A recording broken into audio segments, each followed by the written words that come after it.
வணக்கம். வாழ்க்கையில ரொம்ப இருண்ட, கஷ்டமான சூழ்நிலைகள தாண்டி வரும்போது, கடவுள் என்ன சுத்தமா கைவிட்டுட்டாரோ அப்படின்னு எப்பவாவது நீங்க நெனச்சிருக்கீங்களா? உண்மைய சொல்லணும்னா, மனிதர்களாகிய நம்ம எல்லாருக்கும் ஏற்படுற ஒரு சாதாரண, ஆனா ரொம்ப வலியான உணர்வு தான் அது. இன்னைக்கு நாம பார்க்க போற இந்த ஆழமான விளக்கம், சங்கீதம் 10 அடிப்படையாக கொண்டது. ஒரு மனுஷன் எப்படி ஆழமான விரக்தியில ஆரம்பிச்சு, கடைசியில தெய்வீக நீதியின் மேல அசைக்க முடியாத நம்பிக்கைய வைக்கிறான் அப்படிங்கறது இது ரொம்ப அழகா விளக்குது. வாங்க இதுக்குள்ள நேரடியா போலாம். நம்ம முதல் பகுதிக்குள்ள நுழையலாம். தூரமாயிருப்பதின் மாயை, கைவிடப்பட்ட உணர்வு. இந்த பழமையான வேதப்பதிவு மனுஷங்களோட உணர்வுகள எவ்வளோ பச்சையா, வெளிப்படையா காட்டுதுங்கிறது தான் இதுல ரொம்பவே சுவாரஸ்யமான விஷயம்.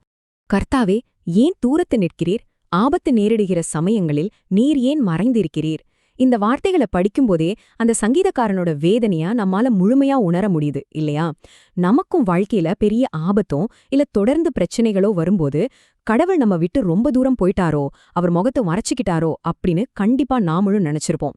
இந்த முதல் வசனம் அந்த உண்மையான தனிமை உணர்வை அப்படியே தத்ரூபமா நம்ம கண் முன்னாடி நிறுத்துது. ஆனா, இங்க நாம கவனிக்க வேண்டிய ஒரு சூப்பரான ஆழமான விஷயம் ஒண்ணு இருக்கு. ஒரு அப்பா தன் குழந்தையோட தப்ப திருத்துறதுக்காக கண்டிக்கும்போது, கண்டிப்பா அவர் சிரிச்சுக்கிட்டே அதை செய்ய மாட்டாரு. ஆனா, அவரோட உள்ளத்துக்குள்ள அந்த குழந்தை மேல எவ்வளவு அன்பு இருக்கும்னு உங்களுக்கு தெரியும். அதே மாதிரி தான் தேவன் நம்மை திருத்தும்போது, ஐயோ அவர் நம்ம கைவிட்டுட்டாரோ அப்படிங்கிற எண்ணம் நமக்கு வரலாம். ஆனா, அது கைவிடுதல் கிடையாதுங்க. அது ஒரு அன்பான அப்பாவோட கண்டிப்பு மட்டும்தான். கர்த்தர் தூரத்துல இல்ல, அவர் நம்ம பக்கத்திலேயே தான் இருக்கார். நம்ம கஷ்டங்கள் எல்லாமே நம்மை திருத்துறதுக்காகவே அனுமதிக்கப்படுது அப்படிங்கறத இது ஆணித்தரமா சொல்லுது. சரி, இப்போ நம்ம அடுத்த பகுதிக்கு போவோம். துன்மார்க்கரின் குணநலன்கள், ஒடுக்குமுறையின் யதார்த்தம். அதாவது பலவீனமானவங்கள ஒடுக்குறவங்களோட மனநிலையும் அவங்களோட செயல்களும் உண்மையிலே எப்படி இருக்கும் அப்படிங்கறத இது எப்படி தோலுரிச்சு காட்டுதுன்னு பார்க்கலாம். 2 முதல் 11 வரையிலான வசனங்களை கொஞ்சம் உற்று கவனிங்க. இந்த ஒடுக்குபவர்கள் எப்படிப்பட்டவங்க தெரியுமா? அவங்க முழுக்க முழுக்க பெருமையால உந்தப்படுறாங்க, பயங்கரமான பொருளாசை பிடிச்சவங்க, கடவுளையே அசட்ட பண்றவங்க. அதாவது அவங்களுக்கு கடவுள்னா ஒரு பொருட்டே கிடையாது. அது மட்டும் இல்லாம திக்கற்றவர்களை பிடிக்க மறைவிடத்துல ஒரு சிங்கம் மாதிரி காத்துக்கிட்டு இருப்பாங்களாம். இது ஒடுக்குபவர்களோட மூர்க்கத்தனத்தையும் அவங்களோட அந்த அதீத அகங்காரத்தையும் ரொம்ப துல்லியமா படம் பிடிச்சு காட்டுது. இந்த ஒடுக்குமுறை சும்மா ஒரே நாள்ல நடந்துராது. அது ஒரு சுழற்சி மாதிரி படிப்படியா நடக்கும். ஸ்டெப் என்னன்னா, அவங்க மனசுக்குள்ள பெருமையான நினைவுகளை வளர்த்துக்கிறது. 2வது, அதுக்காக சதித்திட்டங்களை தீட்டுறது. 3வது, ஏழைகளை தங்கள் வலைக்குள்ள அப்படியே இழுத்து பிடிச்சுக்கிறது. இந்த இடத்துல நாம ஒவ்வொருத்தரும் நம்மையே ஒரு நிமிஷம் ஆழமா சுய பரிசோதனை செஞ்சுக்கணும். நம்ம வாழ்க்கையில எந்த வகையிலையாவது இந்த மாதிரி பெருமையோ இல்ல மத்தவங்கள ஒடுக்குற எண்ணங்களோ வேரூண்டிருக்கா அப்படின்னு நம்ம கண்டிப்பா ஆராய்ஞ்சு பார்த்து, அப்படி இருந்தா அதை உடனே வேரோட பிடுங்கி எரிஞ்சிடணும். இப்போ இந்த 2 வெவ்வேறு கோணங்களை கொஞ்சம் ஒப்பிட்டு பாருங்க. ஒரு பக்கம் அந்த அகங்கார மனநிலை, தேவன் அதை மறந்துட்டாரு, அவர் முகத்தை மறைச்சுக்கிட்டாரு, அவர் ஒரு காலம் பார்க்க மாட்டாரு அப்படின்னு துன்மார்க்கன் தன் மனசுக்குள்ளே சொல்லிக்கிறான். ஆனா இன்னொரு பக்கம் ஒரு மாபெரும் தெய்வீக உண்மை இருக்கு. திக்கற்ற பிள்ளைகளுக்கு சகாயர் நீரே. கடவுள் எதையுமே கவனிக்கலைன்னு இந்த பெருமக்காரங்க தப்பா நினைச்சுக்கிட்டு இருக்கும்போது, தேவன் திக்கற்றவங்களோட உண்மையான உதவியாளரா இருந்து எல்லாத்தையும் கவனிச்சுக்கிட்டு தான் இருக்கார். இந்த ஒரு மாபெரும் முரண்பாட்டை இந்த வசனங்கள் ரொம்ப அழகா சுட்டிக்காட்டுது. இந்த இருண்ட சூழ்நிலையில இருந்து சங்கீதக்காரனோட வார்த்தைகள் எப்படி ஒரு மாபெரும் நம்பிக்கையா மாறுதுன்னு கவனிச்சிங்களா? கர்த்தாவே எழுந்தருளும், தேவனே உம்முடைய கரியை உயர்த்தும். அதுவரைக்கும் ஒரு விரக்தியிலிருந்த குரல் இப்போ தெய்வீக தலையிட்ட வேண்டி உரிமையோடு எழுப்புற ஒரு அதிகாரப்பூர்வமான கூக்குரலா மாறுது. இது வெறும் புலம்பல் கிடையாதுங்க, இது நீதிக்கான ஒரு நேரடியான அழைப்பு.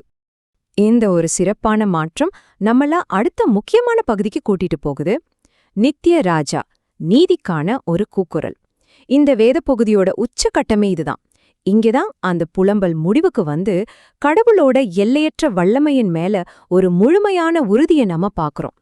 இதுக்கு தேவன் எப்படி பதிலளிக்கிறார்? அவர் ஒடுக்கப்பட்டவர்களோட உபத்திரவத்தையும் அவங்களோட வேதனையும் ரொம்ப கவனமா பார்த்திருக்கார். பொல்லாதவனோட புயத்தை முறிக்கிறார். அது மட்டும் இல்லாம கர்த்தர் சதா காலங்களுக்கும் ராஜாவா இருக்கிறார். ஆமாங்க, அவர் சிறுமைப்பட்டவர்களோட வேண்டுதலை கேட்கிறவர். எந்த ஒரு அநீதியும் அவர் கண்களுக்கு தப்பவே முடியாது அப்படிங்கறது இது ரொம்ப ஆழமா பதிவு செய்யுது. ஒடுக்கப்பட்டவர்களோட கண்ணீர் அவர் துடைக்கிறார். அது மட்டும் இல்லாம அநீதிக்கு முற்றுப்புள்ளி வைக்கும் ஒரு நித்திய ராஜாவா அவர் சிங்காசனத்துல வீற்றிருக்கிறார். என்ன ஒரு அற்புதமான உறுதி இல்லையா? நாம இப்போ இந்த விளக்கத்தோட நிறைவு பகுதியை நெருங்கிட்டோம். செயல்பாட்டிற்கான அழைப்பு, பாடுகளுக்கு நமது செவிசாய்ப்பு. இவ்ளோ நேரம் நாம பார்த்த இந்த தொன்மையான வேத ஞானம் இன்னைக்கு நம்ம மாடர்ன் வாழ்க்கைக்கு எப்படி பொருந்தது? இதுல நம்மளோட தனிப்பட்ட பொறுப்பு என்ன? இத பத்தி இப்போ நாம கொஞ்சம் யோசிக்கலாம். இப்போ ஒரு நிமிஷம் உங்கள நீங்களே கேட்டுக்க வேண்டிய ஒரு ஆழமான கேள்வி இதுதான். கர்த்தர் திக்கற்றவர்களுக்கு சகாயர். இத தெரிஞ்சிருக்கீங்களே, அந்த திக்கற்றவர்களுக்காக நீங்க ஜபிக்கிறீங்களா? அவங்களுக்கு உண்மையாவே உதவுறீங்களா? கடவுள் பலவீனமானவங்களுக்கு உதவியாளர் அப்படிங்கறத நம்ம வெறும் ஒரு கான்செப்டா மட்டும் நம்பிட்டு இருக்க கூடாது. நாமளும் அவரோட நீதியின் கருவிகளா செயல்படணும். திக்கற்றவங்களுக்கு நாம செய்யற உதவிதான் நாம கடவுளை எந்த அளவுக்கு புரிஞ்சிருக்கோம் அப்படிங்கறதுக்கான உண்மையான அளவுகோல். இத ரொம்ப அற்புதமா இங்க விளக்கியிருக்காங்க. கடைசியா உங்ககிட்ட ஒரு கேள்விய முன்வைக்க நான் விரும்புறேன். தினமும் காலையில நீங்க நியூஸ் பேப்பர் படிக்கும்போதோ இல்ல உலகத்துல மக்கள் படுற துன்பங்களை கேள்விப்படும்போதோ அந்த ஒடுக்கப்பட்ட மக்களுக்காக நீங்க தீவிரமா ஜெபிக்கிறீங்களா? துயரச் செய்திகளை பார்த்துட்டு அப்படியே கடந்து போற ஒரு சாதாரண பார்வையாளரா மட்டும் தயவு செஞ்சு இருக்காதீங்க.